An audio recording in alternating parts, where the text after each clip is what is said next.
Another day, another month, another update notification to cover in today's video. Let's do this thing. Let the lesson begin. What's up guys, Akariss here, bringing another Fire Emblem Heroes video. As of yesterday, we did take a look at the FEH channel. Today, we're taking a look at the update notification. And it does have some clarifications over the FEH channel that is definitely worth discussing in this video, and of course giving my thoughts on it and where things go next for the game. About 5 years, so definitely a lot to talk about. Before we jump into it, what I always ask at the beginning of all these videos is for you to do your part and smash the like button, as that is the feedback that most matters to me as I look at my YouTube statistics. That is how I know that you guys appreciate and value these specific videos, maybe over others. Simple as that. Other than that, I do ask maybe if you are interested in stuff like Summoner Duels content, I guess AR content as well, Arena, and some like not FE content such as Sacred Stones, or recently I've been playing a couple of roguelites like Dead Cells or Hades on stream. Come check out the Twitch channel. You can always feel free to ask a question live there, as I will pretty much always respond way faster than something in the comments below. Anyways guys, let's take a look at this update notification. I'm actually doing this live as opposed to usually I have images, but this time I'm just going to scroll through it and give it live to my thoughts here. So yeah, let's actually do this. So first thing is first, Summoner Duels S is coming. And I was a bit skeptical at first, but I'm usually pretty optimistic about this sort of stuff. So I do want to say that this is probably the right move forward. And when I first saw the screen here on FEH channel where you had like a couple teams, I really hope this was sort of like a counter pick or draft system. It appears that it is actually similar to what I thought, which is a special veto rule. So to kind of put this as simple as possible, you're going to be putting together 4 different teams. It looks like you can have repeat skills, that doesn't matter. What you can't have is repeat heroes, and you don't have to like use the bonus. Like you actually don't have to use the bonus, and I don't think you even can in multiple teams. You only need to put the bonus in like one team, and then you get that whole like similar effect where you get like your extra loss or whatever. Pretty much the same system as Summoner Duels are. You're going to have a limit of losses. The big difference here is, of course, that there is still only some limitations for Summoner Duels S that I think could improve the system overall. You can only, so when you click this blue button here on Update Notifs, this also applies to like Legendary Hero notifications. There's a couple extra things that aren't stated right away, which is you can only add a single dancer to a team. You can only add one Savior skill to a team, okay? And then pretty much only a single hero with the same name and epithet to your regimen. So this actually has some pretty crazy implications if you ask me. What this implies to me is that you can't just like basically have same copy pasta of your team among different things. You're going to have to actually try with different strategies. You're probably going to have to put together at least a single bonus unit team that you're comfortable using, and it's definitely going to help you if you have a wider barracks, which I think most people do. As I say, most players probably summon through different banners, so just going to have different variety of units. So that is pretty cool, because once we get to the actual additional part here, which is vetoing, what happens is I guess we're going to have in this like pre-game lobby where you're able to veto or essentially remove the teams that your opponent can't play. So you get to veto 2 teams that they cannot use, and then they get to choose one of the 2 teams remaining. This is huge because it means that you not only kind of see what your opponent has, but you are able to counterplay teams that obviously would destroy some teams that you want to play.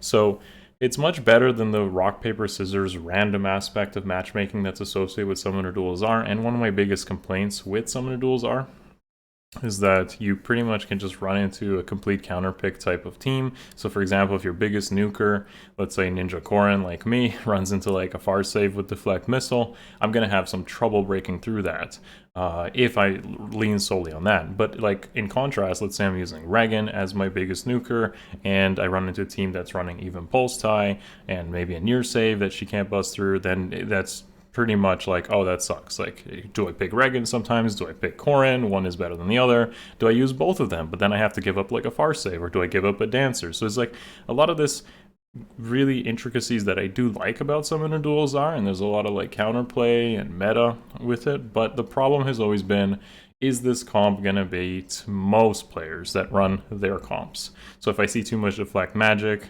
such as if like Far Save deflect magics, it's just gonna be harder for me to use something like Ninja Corrin, so maybe I default to Regan. But then all of a sudden people start using Near Save, and then, you know, it's kind of like this just really painful scenario. Thankfully, with Summoner Duels S, I feel it solves a lot of these problems, because now you can pretty much see what your opponent has and then veto two teams that you feel like least comfortable playing against. If you don't want to play against Yuri, you don't want to play against the Fallen Edelgard team, you're just going to be able to veto out those teams completely and effectively force your opponent to run comps that don't have that, because they're limited to only running that on a single team. You see those teams, you veto them. Yeah, you're probably going to run into teams that just have like a single powerful unit among all four teams, like, oh, I don't want to play against Sigurd, Eitri, Yuri, and, you know, Fallen Edelgard, whatever. The point is, like, you can now kind of pick and choose a little bit of counterplay, and you have to feel a bit more comfortable with all the teams that you put together, and that's great. This is great. This is a great system. I really hope that it works exactly as it says. So, initial impressions, I'm very happy with this. Okay, anyways, everything else is pretty much the same as Summoner Duels are, from what I can see. If I missed something, just tell me in the comments. But yeah, there's going to be bonus heroes. There's going to be glory, just like R. It's going to be different, though. It's independent. And actually, the first time you play in Summoner Duels S, you just get like the top 1k, top rank rewards, top tier rewards, just for playing it. So I guess like basically testing the mode or participating in it, just like you play it, you get top rewards. That's pretty nice. It's a nice incentive, and it definitely takes away the pressure from playing the mode. And if you lose, oh well, you still got like some really good rewards at first. And then any further times that this event is scheduled, it's going to go back to normal. But I do think the initial introduction won't be as high pressure as Summoner Duels are, and I am actually looking forward to it, because again, the biggest issue I had with Summoner Duels are was just effectively hoping that my team doesn't just get completely counterpicked by what I was playing into. I was able to beat plus 10 teams. The merges did matter a couple times, investments did matter a couple times, people who had 5 summoner supports and I have 1 did matter a couple times, but at the end of the day it still felt like a skill intensive mode, and overall I'm fairly happy with the mode, but I can't deny the flaws that there are with it, and the rock paper scissors aspect was a huge problem that I feel Summoner Duels S should address.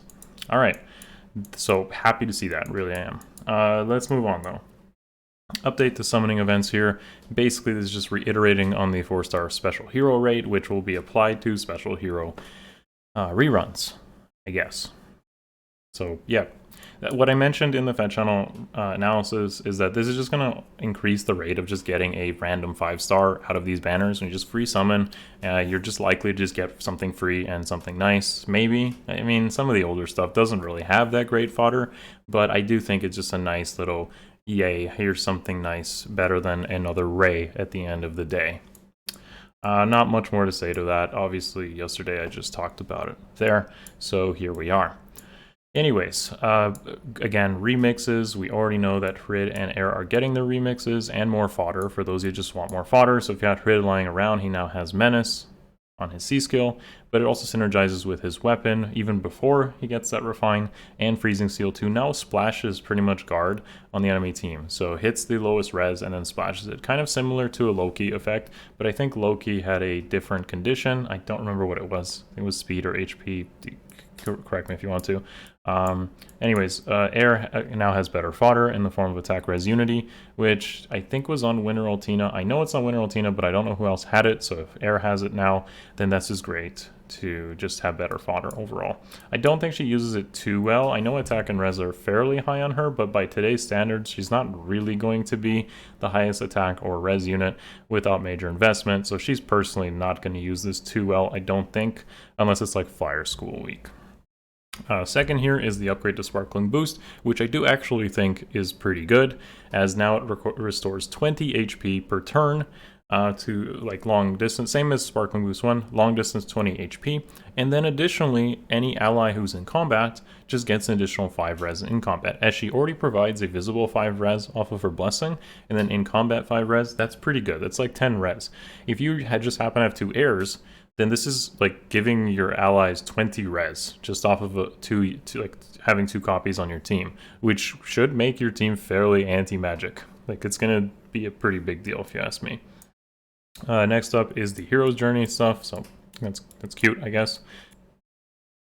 Okay, so next up is the Ephemeras here, and we have Valentine's Mist and Valentine's Faye. So Valentine's Mist does have a Rally Plus, which is, again, nice just to build your teams with additional scoring. Valentine's Faye comes with the Budding Bow, which is pretty much instant bow, so if you didn't want to fodder Sedgar, then I guess this is an alternative. But she also comes with Deathblow 4, which is actually great as a free skill to pick up, Bold Fighter, and Armor March.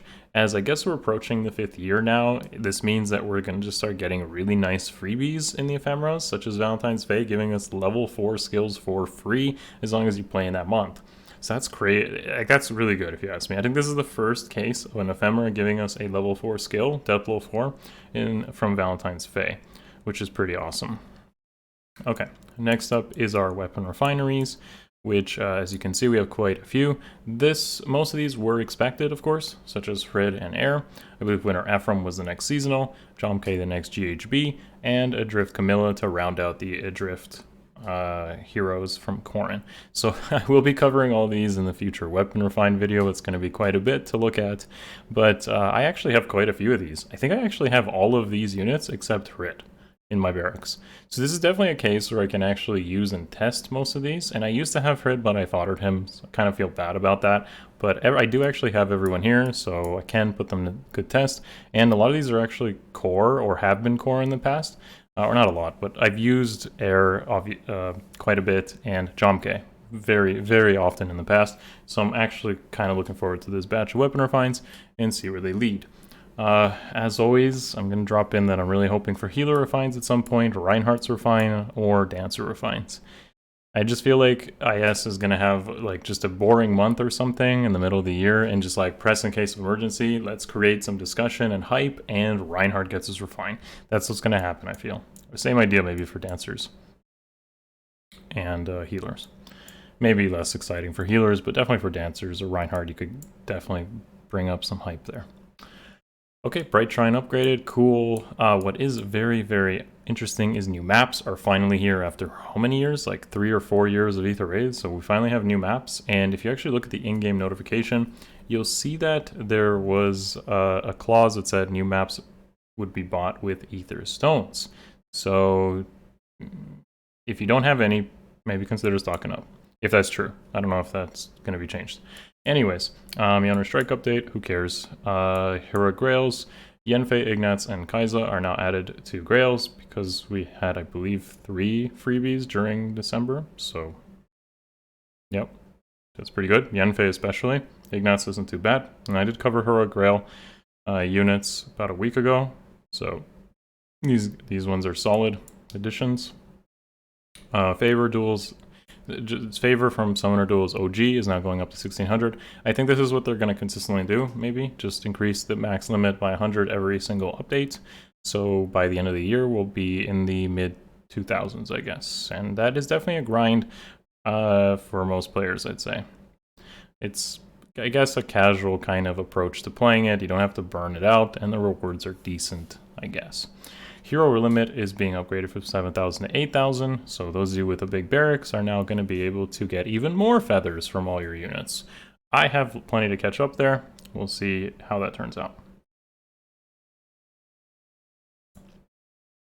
And that pretty much covers this update, folks. Bug updates, which there were quite a few of in the past update, but hopefully they are fixing that now.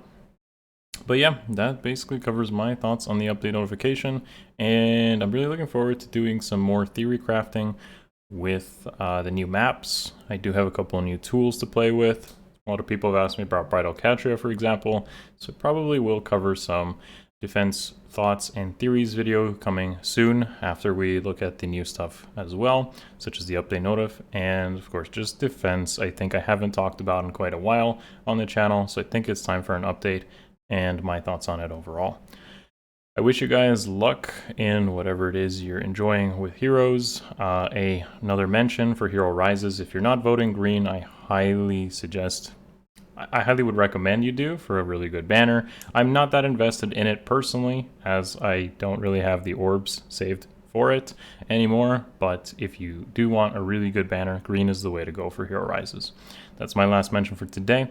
As of the end of this video, after this video, I will be on Twitch, so you can feel free to check me out. Thank you guys for watching as always, much love, and I will see you soon. Check out the Patreon if you want to support the content I do. Love you all. Peace.